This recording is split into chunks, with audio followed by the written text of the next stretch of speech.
தேர்தல் செயல்முறைகளை எளிதாகவும் நம்பகமானதாக மற்றும் வெளிப்படைத்தன்மையுடனும் மாற்ற இந்திய தேர்தல் ஆணையம் கடந்த 6 மாதங்களில் 28 புதிய முன்னெடுப்புகளை மேற்கொண்டுள்ளது. இந்த முன்னெடுப்புகளானது 6 பகுதிகளாக பிரிக்கப்பட்டுள்ளது. அரசியல் கட்சிகளுடனான இணைந்த செயல்பாடுகள், தேர்தல் முறைகளுக்கான தூய்மைப்படுத்துதல், தொழில்நுட்பத்தின் பயன்பாடு, வாக்காளர் பட்டியலின் துல்லியம், வாக்களிப்பதை எளிதாக்குதல் மற்றும் திறன் மேம்பாடு ஆகியனவாகும். இந்த காணொலியில் இன்று வாக்குச்சாவடியில் இருந்து 100 மீட்டர் தொலைவிற்கு அப்பால் வேட்பாளர்கள் தங்களது பூத்துகள் அமைப்பது பற்றி பேசலாம். தேர்தல் நாளன்று வேட்பாளர்கள் வாக்குச்சாவடியிலிருந்து 100 மீட்டருக்கு அப்பால் தங்களது பூத்துகளை அமைக்க தேர்தல் ஆணையம் அனுமதித்துள்ளது. இந்த வேட்பாளர்கள் பூத்துகள் மூலம் ஆணையத்தால் வழங்கப்பட்ட அதிகாரப்பூர்வ வாக்காளர் தகவல் சீட்டுகளை எடுத்து செல்லாத வாக்காளர்களுக்கு அதிகாரப்பூர்வமற்ற அடையாள சீட்டுகளை வழங்க உதவ முடியும்.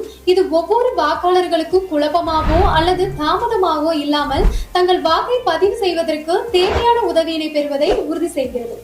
அடுத்த காணொலியில் இந்திய தேர்தல் ஆணையத்தால் மேற்கொள்ளப்பட்டுள்ள பிற முன்னெடுப்புகளை பற்றி காண்போம். இது போன்ற இந்திய தேர்தல் ஆணையம் தொடர்பான மேலும் புதிய தகவலுக்கு எங்களது அனைத்து சமூக ஊடக தளங்களை பின்தொடரவும் மற்றும் சப்ஸ்கிரைப் செய்யவும்.